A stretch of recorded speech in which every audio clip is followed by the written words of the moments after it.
This little infographic here sort of created around Mandan Action Klein's sort of stages of teacher confidence in the use of technology. You know, no longer would I hope at least that you know, teachers are stuck down there at survival. They've moved up and are starting to see impacts with their teaching and learning with technology, because you know, teachers have really had to skill themselves up. But the thing is about sort of maintaining that momentum, though, isn't it? Because if we don't sustain the work that we've done, if we don't pick up those improvements, and sometimes it's not around teaching and learning, sometimes it's just about efficiencies in workload. It was interesting to see Sammy sharing in a response to somebody in the chat a moment ago about using Mote for asynchronous feedback. You know, fantastic thing, using voice feedback. I know Ollie's a big fan of using voice notes in OneNote class notebook, for example. You know, why spend a long time writing something, typing something, when you could just use your voice?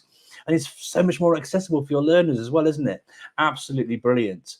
Yeah, that's the question that Kurt asked there, that Sammy gave feedback on around Motes.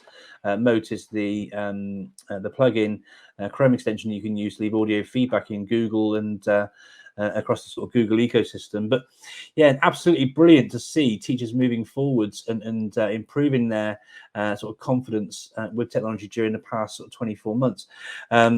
How do we, though, I guess a question back to you, Wolfgang, then, do we maintain that momentum? How do we go about doing that? Because, you know, the teachers want to sort of talk often about sort of returning back to normal. And one of the sort of buzzwords during the pandemic was new normal. Well, what's the new normal? How are we going to sustain the momentum that we've gathered? Because if we don't sustain that use of technology, supporting our activities and work in the classroom, you know, it's use it or lose it, isn't it? So what can we do you think?